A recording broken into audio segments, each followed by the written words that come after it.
Welcome to INB news. ముందుగా headlines చూద్దాం.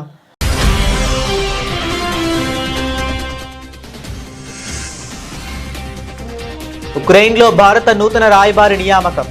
ఇరు దేశాల ద్వైపాక్షిక సంబంధాలపై జెలెన్స్కీతో కీలక సమావేశం.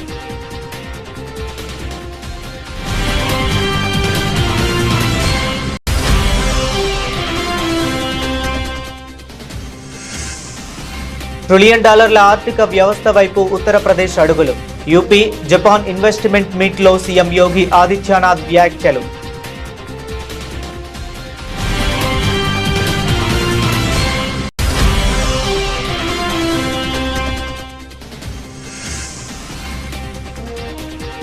కోల్కతాలో ఘోర అగ్ని ప్రమాదం. ఘటనపై అధికారుల దర్యాప్తు ప్రారంభం.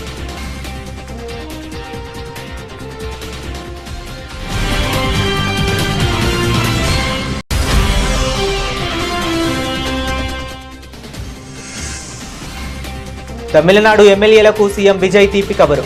నియోజకవర్గాల్లో పర్యటనల కోసం ప్రభుత్వ వాహనాల కేటాయింపు.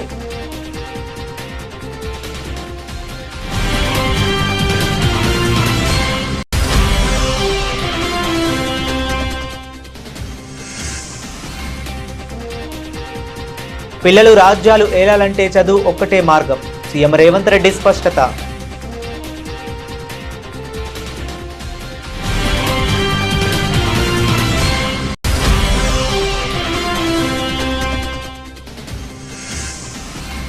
రాజమండ్రి రూరల్ వైఎస్ఆర్సీపీ నేతలతో వైఎస్ జగన్ భేటీ.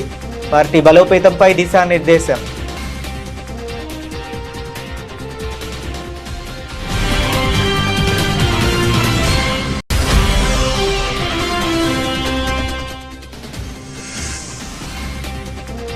బీజేపీ జాతీయ కార్యవర్గంలో తెలంగాణ నేతలకు దక్కని చోటు.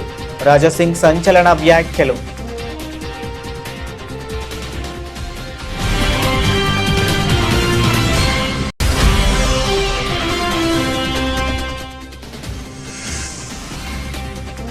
ఏపీలో పబ్లిక్ లైబ్రరీల ముఖచిత్రం మార్చేందుకు భారీ ప్రణాళిక. శాసనసభలో మంత్రి నారా లోకేష్ వెల్లడి.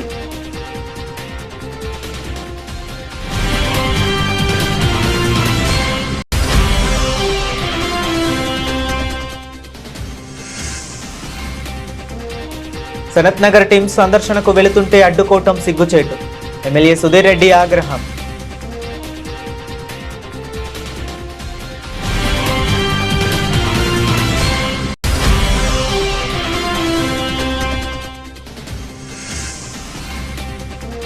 శాసన మండలి పట్ల కూటమి ప్రభుత్వం వివక్ష చూపుతుంది. ఎమ్మెల్సీ పర్వతరెడ్డి చంద్రశేఖర్ రెడ్డి తీవ్ర విమర్శలు.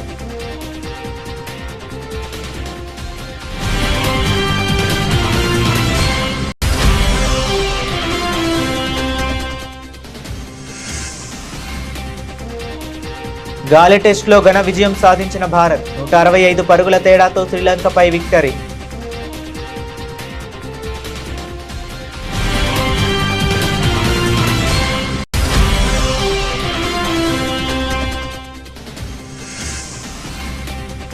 యూటర్న్ తీసుకున్న గోల్డ్ రేట్లు. నిన్నటితో పోలిస్తే 24, 22 క్యారెట్ల ధరల్లో భారీ తగ్గుదల.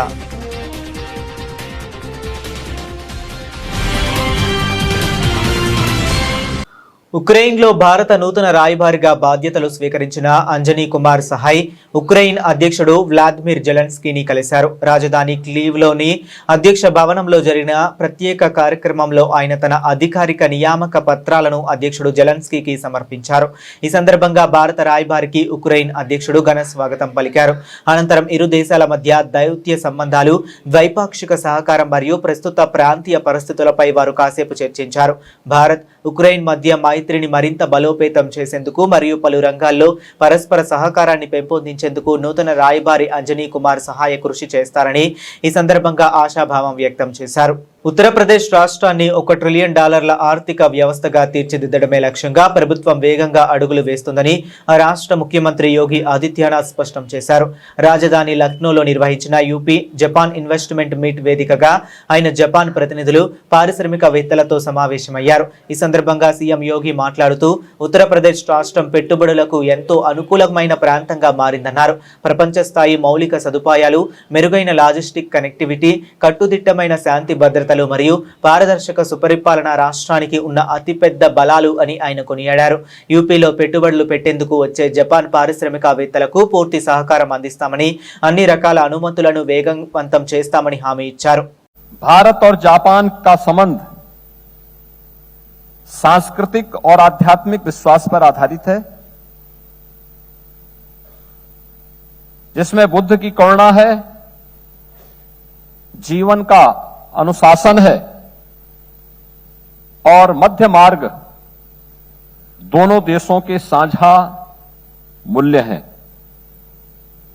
भारत जापान की साझेदारी shared growth, shared technology and shared prosperity की साझेदारी है. आदरणीय प्रधानमंत्री श्री नरेंद्र मोदी जी के मार्गदर्शन, स्पष्ट नीति, साफ नियत और दृढ़ संकल्प के साथ निरंतर सुधार करते हुए उत्तर प्रदेश आज भारत की टॉप 3 इकोनॉमी में शामिल होते हुए भारत के विकास का ग्रोथ इंजन बना है. बीते 9 वर्षों में हमने सेफ्टी, स्टेबिलिटी एंड स्पीड के साथ उत्तर प्रदेश के बजट को, उत्तर प्रदेश की जीएसडीपी को, उत्तर प्रदेश की पर कैपिटा इनकम को 3 गुना करने में सफलता प्राप्त की है. इस दौरान यूपी में वीमेन वर्कफोर्स पार्टिसिपेशन का भी जो भागीदारी है उसकी यह 3 गुना से अधिक हुई है. $1 ट्रिलियन की इकोनॉमी बनने की दिशा में हम मजबूती के साथ आगे बढ़े हैं. Infrastructure, logistics, industrial cost and good governance का एडवांटेज आज उत्तर प्रदेश के पास है. मल्टी मॉडल लॉजिस्टिक्स एवं इंडस्ट्रियल कॉरिडोर, इलेक्ट्रॉनिक्स एवं सेमीकंडक्टर इकोसिस्टम का डेटा सेंटर इंफ्रास्ट्रक्चर का निरंतर विस्तार किया जा रहा है. उत्तर प्रदेश में देश के कुल एक्सप्रेसवे का 60% हिस्सा, 17 एयरपोर्ट, भारत के सबसे बड़े रेल नेटवर्क, 7 सिटी में मेट्रो नेटवर्क, भारत का पहला रैपिड रेल, भारत के पहले inland waterway, 2 dedicated freight corridor, logistic hub के साथ आज ग्लोबल स्टैंडर्ड एवं सीमलेस कनेक्टिविटी का एडवांटेज दे रहा है. పశ్చిమ బెంగాల్ రాజధాని కోల్కతాలో ఘోర అగ్ని ప్రమాదం సంభవించింది. ఈ విషాద ఘటనలో 9 మంది ప్రాణాలు కోల్పోగా మృతులందరూ బంగ్లాదేశ్ పౌరులని అధికారులు ప్రాథమికంగా గుర్తించారు. ఘటనకు సంబంధించిన వివరాల ప్రకారం బుధవారం తెల్లవారుజామున సుమారు 2 గంటల సమయంలో నగరంలోని మీర్జా గలీబ్ వీధిలో ఒక్కసారిగా మంటలు చెలరేగాయి. సమాచారం అందుకున్న అగ్నిమాపక సిబ్బంది హుటాహుటిన ఘటనా స్థలానికి చేరుకుని మంటలను అదుపులోకి తీసుకువచ్చి సహాయక చర్యలు చేపట్టారు. लोगों का मृत्यु हो गया, तो बाकी 80 लोगों को हमारा डिपार्टमेंट वाला जो ऑफिसर है, फायर फाइटर है, उन्होंने बचा लिया और वो आसपास में वो जो रेस्क्यू सेंटर हुआ उधर है. सर, कारण क्या रहा आग लगने का, क्या कुछ पता चला? अभी आपने मीटिंग भी करी है. एकदम ठोस कारण सामने नहीं आया, फॉरेंसिक होने के बाद ही हो सकता है. सर, एक सवाल उठ रहा है कि पास में ही हेडक्वार्टर है, उसके बावजूद भी 9 लोगों की मौत हो गई, जहाँ पे यहाँ पे 5 इंजन रहता है, लेडर रहता है, इसके बावजूद भी ऐसा कैसे हो गया? वो सूचना मिलने के साथ साथ 1 मिनट के अंदर हमारा पूरा फायर फाइटर, हमारा ऑफिसर पहुंचा, इसलिए 80 आदमी को हम लोग बचा लिया. नहीं तो पूरा 100 आदमी इधर मर जाता आज. अच्छा, पूरा इतना पास में है तो तुरंत आ गया. हमारा सूचना मिलने के 1 मिनट के बाद हमारा ऑफिसर लोग आया, फायर फाइटर. जो लोगों की मौत हुई है बांग्लादेशी थे. सॉरी, जो लोगों की मौत हुई है ज्यादा से ज्यादा बांग्लादेशी है. वो हम लोग का खबर आया, तो अभी तक डिटेल्स खबर नहीं आया. वो कलकत्ता पुलिस और जहाँ है डेड बॉडी जहाँ है वो सब कर रहा है। होटल का लाइसेंस था क्या? सॉरी, होटल का लाइसेंस था क्या? वो देखेंगे, कोलकाता पुलिस देखेंगे, वो सर KMC देखेंगे। क्या कुछ एक्शन अभी तक लिया गया है, आगे क्या सोच रहे हैं? अभी तो एक्शन होगा, मुख्यमंत्री जी के साथ हमारा बातचीत हो रहा है, एक्शन तो जरूर होगा। कोई कमेटी बैठाएंगे दादा? फायर फाइटिंग सिस्टम था, कुछ मेरे को देखने को मिला कि खास नहीं था, क्योंकि जहाँ जितना होगा तो जितना मौजूद होगा फायर फाइटिंग इक्विपमेंट वो लड़ाई कर सकते, उतना मेरे को नज़र में नहीं आया। दादा कोई कमेटी बैठाएंगे? जरूर बैठेंगे और हम लोग को पूरा ऑडिट करने के लिए पूरा घटना का जो असली कारण क्या है तो कमिटी जरूर बनेगा। తమిళనాడు శాసనసభలో ముఖ్యమంత్రి విజయ్ శాసనసభ్యుల సౌకర్యార్థం మరియు ప్రజలకు వారు మరింత అందుబాటులో ఉండేందుకు పలు కీలక ప్రకటనలు చేశారు. శాసనసభ్యులు తమ నియోజకవర్గాల్లో విస్తృతంగా పర్యటించి ప్రజా సమస్యలను వేగంగా పరిష్కరించేందుకు వీలుగా రాష్ట్రంలోని ప్రజా ప్రతినిధులందరికీ ప్రభుత్వ వాహనాలను కేటాయిస్తున్నట్లు అసెంబ్లీలో వెల్లడించారు. శాసనసభ్యుల వాహనాల నిర్వహణ, ఇంధన ఖర్చుల కోసం నెలకు 75,000 వాహన భత్యాన్ని ప్రభుత్వం సమకూరుస్తుందని తెలిపారు. దీంతో పాటు నియోజకవర్గాల్లోని ఆఫీసు నిర్వహణ, కార్యాలయ సంబంధిత పనుల్లో ఎమ్మెల్యేలకు సహాయంగా ఉండేలా పర్సనల్ అసిస్టెంట్ అలవెన్స్ కింద నెలకు 25,000 అలవెన్స్ ను మంజూరు చేస్తున్నట్లు ముఖ్యమంత్రి విజయ్ ప్రకటించారు. கடந்த 12/8/2026 அன்று காட்டுமன்னார் கோவில் சட்டமன்ற தொகுதி உறுப்பினர் திரு ஜோதிமணி அவர்கள் பேசும்போது பல எம்எல்ஏக்களிடம் சொந்தமாக வாகனம் இல்லை என்றும் தொகுதி பணிகளை ஆய்வு செய்யவும் பார்வையிடவும் கடினமாக உள்ளதாகவும் லஞ்சமில்லாத நேர்மையான ஆட்சி அமைய உறுப்பினர்களின் அடிப்படை தேவைகளை அரசு பூர்த்தி செய்ய வேண்டும் என்றும் கோரிக்கை வைத்தார். எந்த ஒரு பொருளாதார பலம் இல்லாமல் சட்டமன்ற உறுப்பினர்களாக பணியாற்றி கொண்டிருப்பவர்கள் தங்களின் தொகுதி பணிகளை செய்ய சொந்த வாகனங்களோ அல்லது உதவியாளர்களையோ வைத்துக்கொள்ள முடிவதில்லை என்றும் தெரிவித்தார். மேலும் இது தொடர்பாக கோரிக்கைகளும் வரப்பெற்றது. மக்களாட்சியின் மிக முக்கிய தூண்களில் ஒன்றாக விளங்குபவர்கள் மாண்புமிகு சட்டமன்ற உறுப்பினர்கள். தமிழ்நாடு சட்டமன்ற வரலாற்றில் எளிய பின்னணியில் இருந்து பணபலமோ அரசியல் பின்னணியோ இன்றி மக்களின் பேராதரவோடு முதன்முறையாக சட்டமன்றத்திற்கு தேர்வு செய்யப்பட்டுள்ள முதல் தலைமுறை சட்டமன்ற உறுப்பினர்களின் எண்ணிக்கை குறிப்பிடத்தக்க அளவில் உயர்ந்துள்ளது. 29/3/2026 அன்று நடைபெற்ற தமிழக வெற்றிக் கழக வேட்பாளர் அறிமுக கூட்டத்தில் நேர்மையாகவும் வெளிப்படைத்தன்மையுடனும் மக்கள் பணி செய்து ஊழலற்ற லஞ்ச லாவண்யமற்ற நிர்வாகத்தை மேற்கொள்வது என அனைத்து வேட்பாளர்களும் எடுத்துக்கொண்ட உறுதிமொழிக்கு ஏற்ப அதே பாதையில் தேர்ந்தெடுக்கப்பட்ட சட்டமன்ற உறுப்பினர்களும் செயல்பட்டு வருகின்றனர். హైదరాబాద్లోని ఐకానిక్ ట్యాంక్ బండ్ పై బహుజన వీరుడు సర్దార్ సర్వాయి పాపన్న గౌడ్ విగ్రహాన్ని ముఖ్యమంత్రి శ్రీ రేవంత్ రెడ్డి అధికారికంగా ఆవిష్కరించారు. ఈ సందర్భంగా ఏర్పాటు చేసిన సభలో మాట్లాడిన సీఎం రేవంత్ రెడ్డి తమ కాంగ్రెస్ ప్రభుత్వం సామాజిక న్యాయం, బలహీన వర్గాల సంక్షేమానికి కట్టుబడి పనిచేస్తుందని పునరుద్ఘాటించారు. పిల్లలు భవిష్యత్తులో ఉన్నత స్థాయికి చేరుకోవాలన్నా, రాజ్యాలు ఏలాలన్నా నాణ్యమైన విద్య ఒక్కటే ఏకైక పరిష్కారమని స్పష్టం చేశారు. పేద, ఎస్సీ, ఎస్టీ, బీసీ వర్గాల పిల్లలను ఉన్నతంగా చదివించే పూర్తి బాధ్యతను తమ ప్రభుత్వమే తీసుకుంటుందని ఆయన హామీ ఇచ్చారు. పాపన్న గౌడ్ పోరాట స్ఫూర్తిని తరతరాలకు అందించేందుకే ఈ విగ్రహాన్ని ఏర్పాటు చేశామని, ఇది ప్రతి ఒక్కరిలో ఆత్మ గౌరవాన్ని రగిలిస్తుందని సీఎం రేవంత్ కొనియాడారు. మన పిల్లలు బాగుపడాలంటే, మన పిల్లలు ఈ రాజ్యాన్ని ఏలాలంటే చదువు ఒక్కటే పరిష్కారం. పిల్లల్ని చదివించండి, కష్టమైన నష్టమైన పిల్లల్ని బడికి పంపించండి. ప్రభుత్వ పాఠశాలల్లో మీకు అన్ని వసతులు ఇచ్చే బాధ్యత తెలంగాణ రాష్ట్ర ప్రభుత్వం తీసుకుంటుంది. నర్సరీ నుంచి 12th వరకు ఎడ్యుకేషన్, 12th తర్వాత స్కిల్, సాంకేతిక నైపుణ్యం. సాంకేతిక నైపుణ్యానికి అవసరమైన ఏటీసీలు గాని, పాలిటెక్నిక్ గాని, స్కిల్స్ యూనివర్సిటీ గాని అన్ని మీకు ఇచ్చి ఏటీసీలో చేరే వాళ్లకు నెలకు 2,000 రూపాయల ఫండ్ ఇచ్చే బాధ్యత రాష్ట్ర ప్రభుత్వం బట్టి గారు తీసుకున్నారు. 7 లక్షల ఇందిరమ్మ ఇండ్లు ఈ రోజు తెలంగాణ రాష్ట్రం నలుమూలల మా పొంగులేటి శ్రీనివాసరెడ్డిని పెట్టి ఇవాళ గ్రామంలో ఇందిరమ్మ ఇండ్లు కట్టిస్తలే మా సోదరులారా, మీరు చెప్పుండ్రి. సన్న బియ్యం ఇచ్చినాం, ఆడబిడ్డలకు ఉచిత బస్సు ఇచ్చినాం, 200 యూనిట్లు పేదోళ్ళకు కరెంట్ ఇచ్చినాం, 500 రూపాయల బోనస్ ఇచ్చినాం, 20,617 కోట్ల రూపాయలు రైతు రుణమాఫీ చేసినాం, 36,000 కోట్ల రూపాయలు రైతు భరోసాకి ఇచ్చినాం.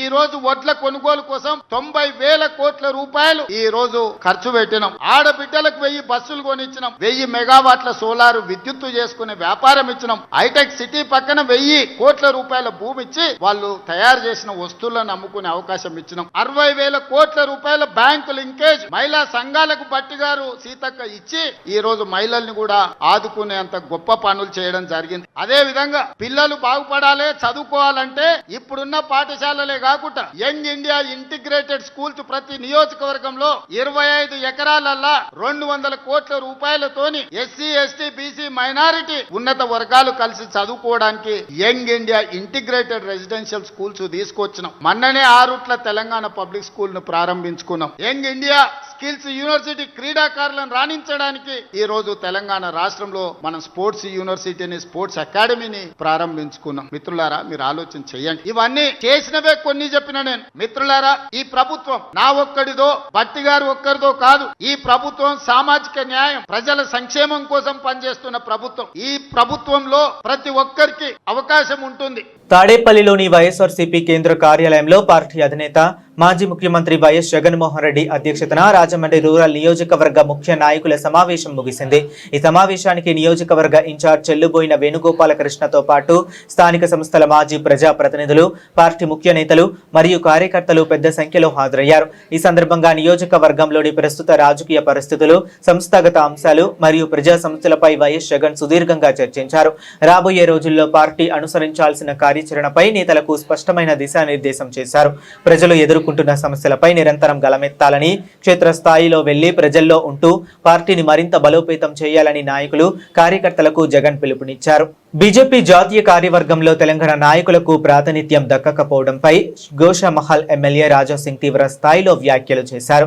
పార్టీలో కొనసాగుతున్న వర్గ రాజకీయాలే దీనికి ప్రధాన కారణమని ఆరోపిస్తూ రాష్ట్ర నేతలంతా తమ వైఖరిపై ఆత్మ పరిశీలన చేసుకోవాలని అన్నారు.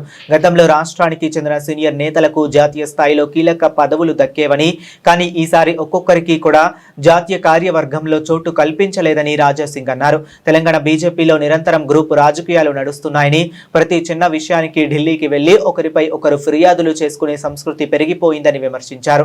నాయకుల మధ్య ఉన్న ఈ తీవ్ర విభేదాల వల్లే తెలంగాణ నేతలు మారరు అనే ముగింపునకు అధిష్టానం వచ్చి ఉంటుందని, అందుకే ఈ నిర్ణయం తీసుకుందని వ్యాఖ్యానించారు. భారతీయ జనతా పార్టీ జాతీయ కార్యవర్గంలో తెలంగాణకి ఒక్క పేరు కూడా అవకాశం ఇవ్వలేదు. గతంలో చాలా మంది పెద్ద నాయకులకి జాతీయ కార్యవర్గంలో మంచి మంచి పదవులు కూడా ఇచ్చినారు. వాళ్ళు మంచి పని కూడా చేసినారు. కానీ ఈ కొత్త నితిన్ నబీ గారు ఒక కొత్త సైన్యం తయారు చేసినారు. ఎట్టి పరిస్థితిలో ప్రతి ఒక్క రాష్ట్రంలో భారతీయ జనతా పార్టీ స్ట్రాంగ్ అవ్వాలి, భారతీయ జనతా పార్టీ గవర్నమెంట్ రావాలని ఒక మంచి అయిన ఒక యుద్ధం చేయడానికి సైన్యం తయారు చేసిండు. కానీ తెలంగాణ నుంచి ఒక్క కూడా పేరుని వాళ్ళు ఇంక్లూడ్ చేయలేదంటే మన తెలంగాణ పెద్ద నాయకులు ఒక్కసారి ఆలోచన చెయ్యాలి. ఎందుకంటే ప్రతిసారి గ్రూప్ రాజకీయం ప్రతిసారి కంప్లైంట్ ఢిల్లీకి వెళ్ళాలి, కంప్లైంట్ ఇవ్వాలి. ఈ పెద్ద నాయకులు కూడా అరే ఈ తెలంగాణ మన బీజేపీ అధికారులు మారరు, అందుకోసం వేరేకి అవకాశం ఇద్దామని ఆ విధంగా ఆ యాంగిల్లో వెళ్ళినారని నేను అనుకుంటున్నాను. కనీసం ఎప్పుడైనా మా తెలంగాణ నాయకులకి నా ఒక నివేదిక, మీరు ఈ గ్రూప్ రాజకీయంని పక్కా పెట్టి మనమందరం ఒక్కటే, మన లక్ష్యం ఒక్కటే. ఏ విధంగా బంగాల్లో భారతీయ జనతా పార్టీ గవర్నమెంట్ రానికి అందరూ ఒకటై ఒక యుద్ధం చేసినారు. దాని తర్వాతనే బంగాల్ అట్లాంటి రాష్ట్రంలో కూడా భారతీయ జనతా పార్టీ గవర్నమెంట్ వచ్చిందంటే అక్కడ గ్రూపిజంని పక్కా పెట్టి ఇది నా పార్టీ, ఇది నా రాష్ట్రంలో భగవా రాజ్యం రావాలి, కాశం రాజ్యం రావాలని ఒక సంకల్పం వాళ్ళు పెట్టుకొని యుద్ధం చేసిన తర్వాతనే బంగాల్ అట్లాంటి రాష్ట్రంలో బీజేపీ గవర్నమెంట్ వచ్చింది. అదే యాంగిల్లో మన తెలంగాణలో కూడా మా నాయకులు కొద్దిగా ఆలోచన చేయాలి. ఎందుకంటే ఇంకా ఎన్ని సంవత్సరాలు నా పార్టీ నా రాజ్యం, నా వ్యక్తులు, అట్లాంటి ఆలోచన ఇంకా ఎన్ని సంవత్సరాలు పెట్టుకుంటారు. అందుకోసం మా నాయకులకి నా ఒక నివేదిక, మీరు ఈ గ్రూప్ రాజకీయంని పక్కా పెట్టి ఇది నా పార్టీ, ఇది నా రాజ్యం, నా రాజ్యంలో కాషాయం రాజ్యం రావాలి, ఆ యాంగిల్లో మీరు ఆలోచన చేస్తే ముందు ఏదైనా కొంతమంది నాయకులకి ఒక మంచి బాధ్యత ఇవ్వచ్చు. ఆంధ్రప్రదేశ్ వ్యాప్తంగా ఉన్న ప్రజా గ్రంథాలయాల స్థితిగతులను సమూలంగా మార్చేందుకు కూటమి ప్రభుత్వం భారీ సంస్కరణలకు శ్రీకారం చుట్టింది.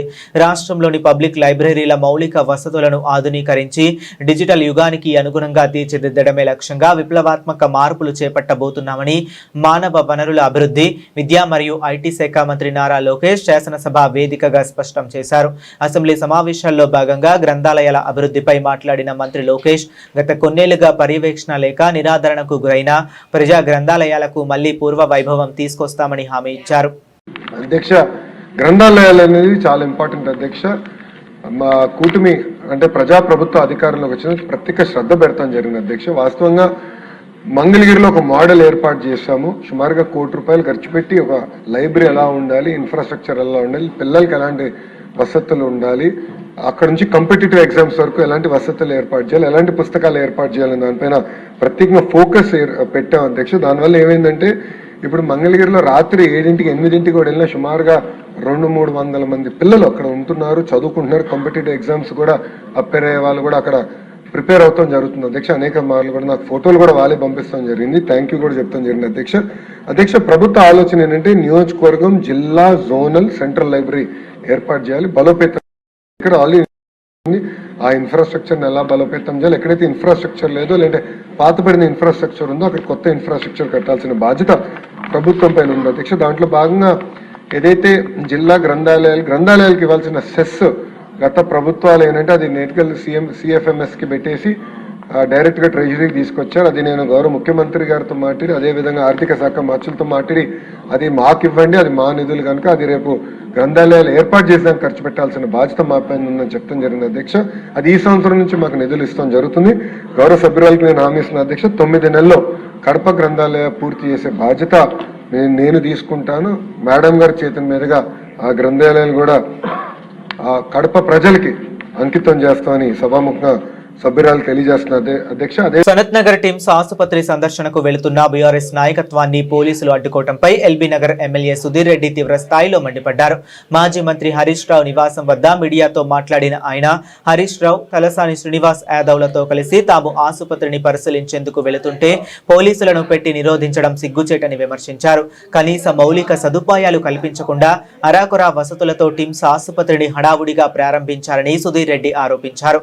గత కేసీఆర్ ప్రభుత్వం వైద్య రంగానికి ప్రాధాన్యమిచ్చి 34 మెడికల్ కాలేజీలతో పాటు 10,000 పడకల లక్ష్యంతో 4 టీమ్స్ హాస్పిటల్ నిర్మాణానికి శ్రీకారం చుట్టిందని గుర్తు చేశారు. అయితే కేసీఆర్ కు ఎక్కడ మంచి పేరు వస్తుందనే ఉద్దేశంతోనే రేవంత్ రెడ్డి ప్రభుత్వం పనులను నత్తనడకన సాగిస్తూ కేవలం ప్రచారం కోసమే ఆసుపత్రులను ప్రారంభిస్తుందని ఆయన తీవ్రంగా ఆక్షేపించారు. 4 టీమ్స్ హాస్పిటల్ ఈ రోజు నిమ్స్ లో ఉన్న హాస్పిటల్ కి 2,000 బెడ్లు చేసిండ్రు. సనత్ నగర్, అల్వాల్, ఎల్బీ నగర్ లో దాదాపు 3,000 బెడ్ల హాస్పిటల్ యొక్క ఫౌండేషన్ 2022 ఏప్రిల్ 20 నాడు వేసిండు.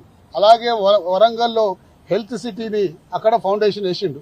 10,000 బెడ్లు రాబోయే తరాలకు అందాలన్న ఉద్దేశంతో, రాబోయే 4 సంవత్సరాల్లో అందాలన్న ఉద్దేశంతో 2022లో ఫౌండేషన్ వేసిండు.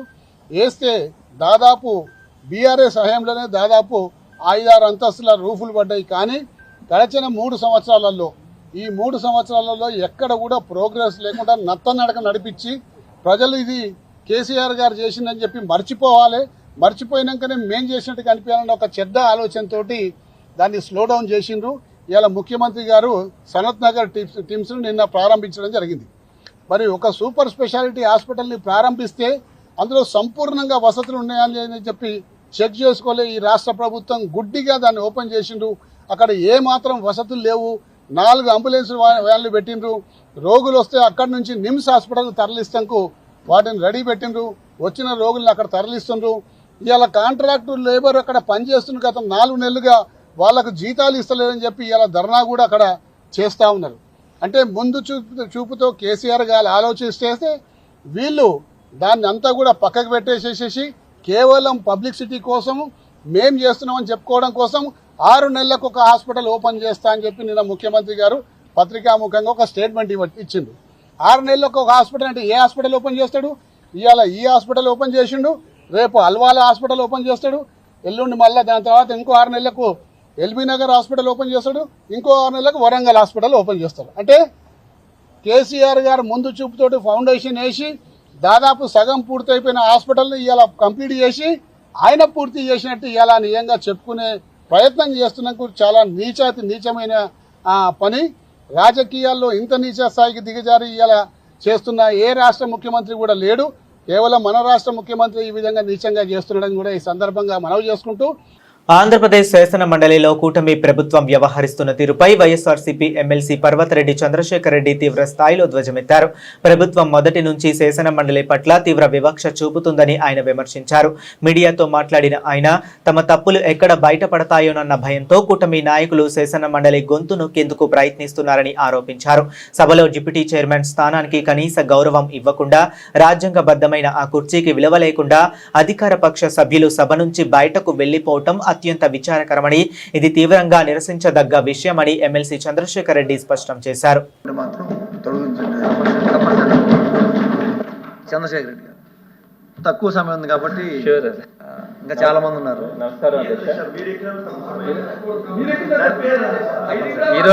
ఈరోజు చాలా సంతోషంగా ఉంది అధ్యక్ష.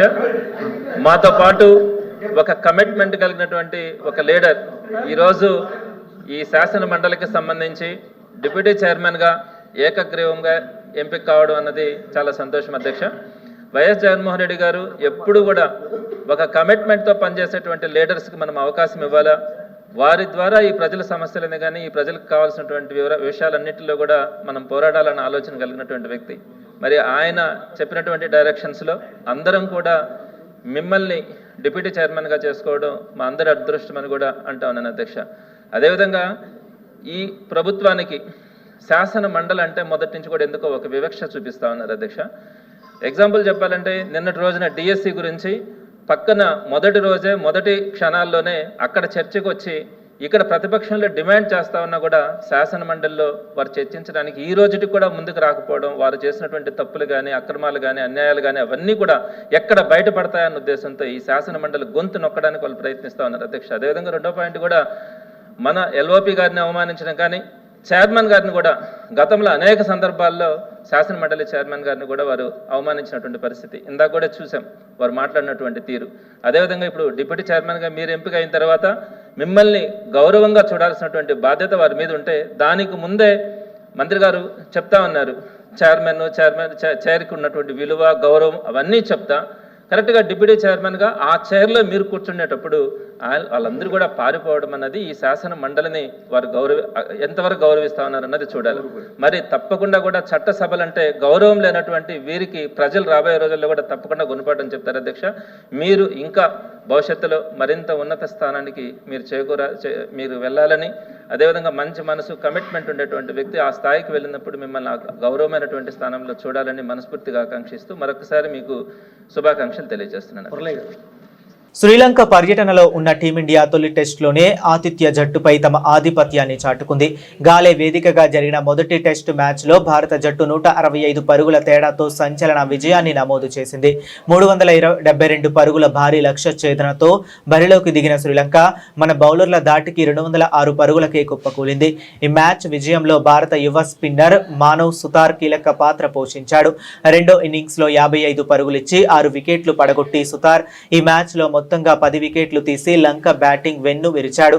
లంక బ్యాటర్లలో సునాల్ దినుషా 84 పరుగులు, కెప్టెన్ ధనుంజయ డి సిల్వా 59 పరుగులతో పోరాడినప్పటికీ జట్టును ఓటమి నుంచి రక్షించలేకపోయారు. తొలి ఇన్నింగ్స్ లో భారత్ 462 పరుగులు చేయగా లంక 284 పరుగులకు పరిమితమైంది.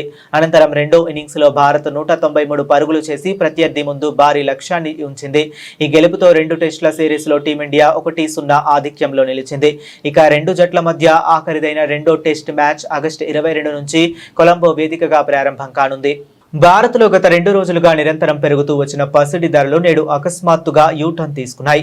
అంతర్జాతీయ మార్కెట్లో యుఎస్ ట్రెజరీ బ్రాండ్స్ పై రాబడి గణనీయంగా పెరగడం, అదే సమయంలో డాలర్ మరింత బలపడడంతో బంగారం వైపు ఇన్వెస్టర్ల డిమాండ్ తగ్గింది. దీని ప్రభావం మన దేశీయ బులియన్ మార్కెట్ పై కూడా స్పష్టంగా కనిపిస్తుంది. ప్రముఖ బులియన్ వెబ్సైట్ గుడ్ రిటర్న్ సమాచారం ప్రకారం నేడు ఉదయం 10:30 సమయంలో హైదరాబాద్ బులియన్ మార్కెట్లో నివేదికల ప్రకారం 24 క్యారెట్ల 10 గ్రాముల బంగారం ధర 1,54,970కు పడిపోయింది. ఇది నిన్నటి ధరతో పోలిస్తే ఏకంగా 920 మేర తగ్గింది. అటు ఆభరణాల తయారీకి వాడే 22 క్యారెట్ల బంగారం ధర కూడా తగ్గి ఉపశమనాన్నిచ్చింది. 22 క్యారెట్ల 10 గ్రాముల పసిడి ధర 850 మేర తగ్గి ప్రస్తుతం 1,42,050 వద్ద కొనసాగుతుంది. బులెటిన్ ముగించే ముందు మరొకసారి హెడ్లైన్స్ చూద్దాం.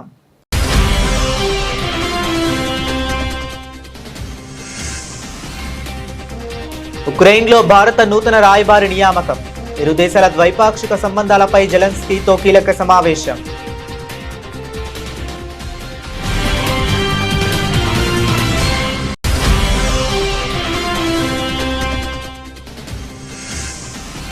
$1 ట్రిలియన్ ఆర్థిక వ్యవస్థ వైపు ఉత్తరప్రదేశ్ అడుగులు. యూపీ జపాన్ ఇన్వెస్ట్మెంట్ మీట్లో సీఎం యోగి ఆదిత్యనాథ్ వ్యాఖ్యలు.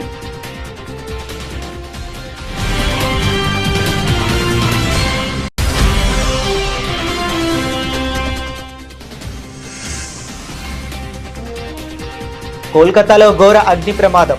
ఘటనపై అధికారుల దర్యాప్తు ప్రారంభం.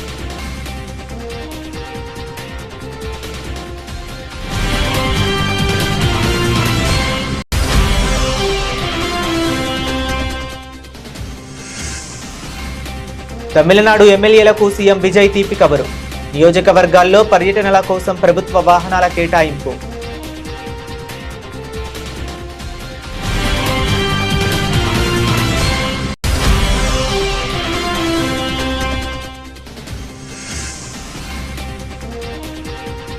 పిల్లలు రాజ్యాలు ఏలాలంటే చదువు ఒక్కటే మార్గం. సీఎం రేవంత్ రెడ్డి స్పష్టత.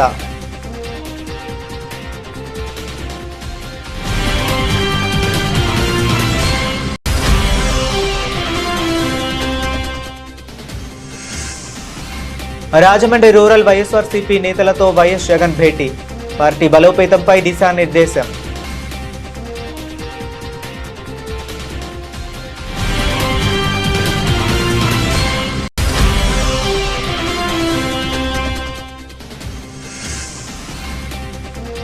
బీజేపీ జాతీయ కార్యవర్గంలో తెలంగాణ నేతలకు దక్కని చోటు. రాజాసింగ్ సంచలన వ్యాఖ్యలు.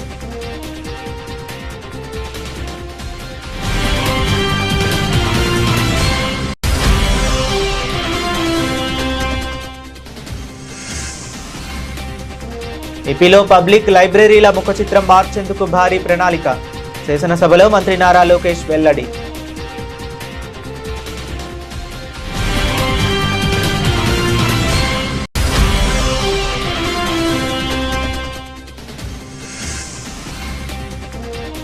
సనత్ నగర్ టీం సందర్శనకు వెళుతుంటే అడ్డుకోవటం సిగ్గుచేటు. ఎమ్మెల్యే సుధీర్ రెడ్డి ఆగ్రహం.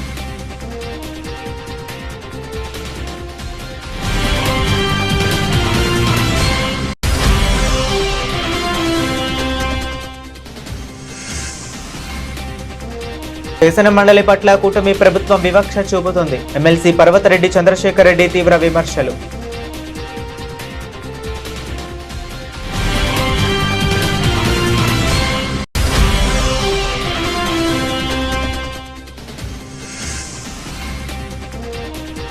గాలి టెస్టులో ఘన విజయం సాధించిన భారత్. 165 పరుగుల తేడాతో శ్రీలంకపై విక్టరీ.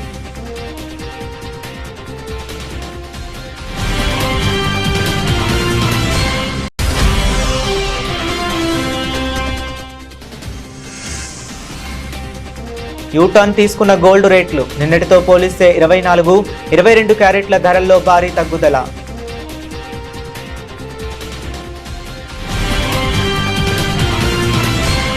ఇవి ఇప్పటి వరకు ఉన్న అప్డేట్స్. మరిన్ని అప్డేట్స్ కోసం కీప్ వాచింగ్.